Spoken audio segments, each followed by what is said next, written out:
Hello, NWOBHM here. Today it is the 4th of June 2024. If I might start with a little request for a favour, and that's if you wouldn't mind please subscribing to the channel, because that'd be big help, and appreciated if you would click that little button.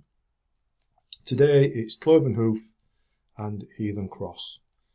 Now of course Cloven Hoof go all the way back, don't they, to the original New Wave of British Heavy Metal days. I think they formed, if my memory is correct, around about 1979. And here we are, 45 years later, 2024. The band is still going, and original member Lee Payne remains as always. And as I've mentioned, like Heathen Cross comes maybe around 2 years after Time Assassin. Now, over the past 40 odd years, Cloven Hoof have had more line-up changes than Spinal Tap had drummers who died in bizarre gardening accidents or other unfortunate misfortunes, eh?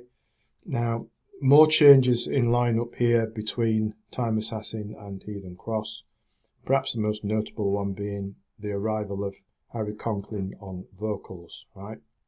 Now, I did like Time Assassin quite a lot. I listened to it regularly.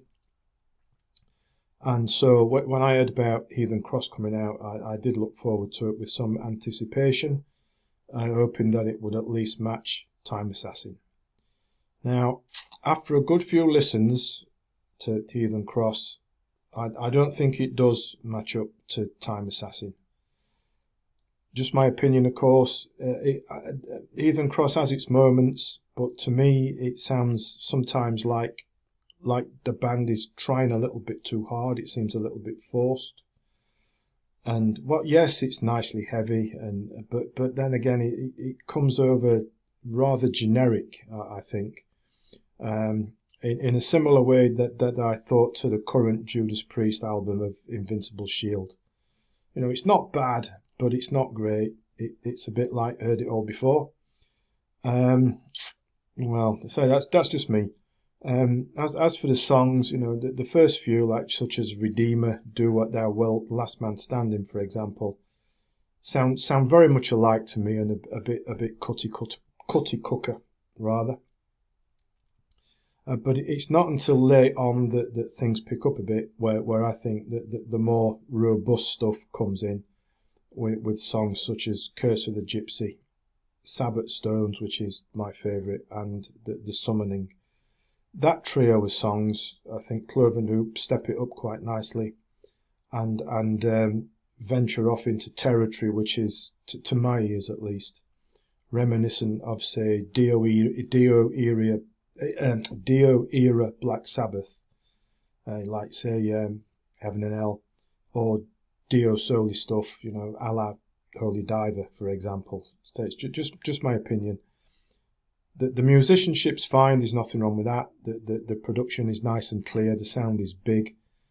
Conklin's vocals are nice and loud and clear as well, though he sounds a little bit stretched at times, I think. Again, it's just that little bit forced sometimes. So for me, overall, Heathen Cross, I'd call it competent rather than spectacular. That's just my opinion. You know, you might have a different one, but that's what opinions are, aren't they? A matter of opinion. So we'll leave Heathen Cross there. The new one from Rabstallion, you know, still got lots of what you might call legacy New Wave of British Heavy Metal era bands going today. Rabstallion's one of them. Their previous album from, was about 3 or 4 years ago, Back in the Saddle, was jolly good. Their new one arrived yesterday. Not had a chance to give it too much of a listen yet, but after I have, I'll put up a review.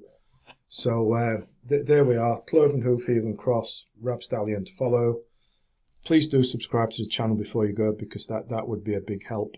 And as always, thanks for watching, thanks for listening, and take care.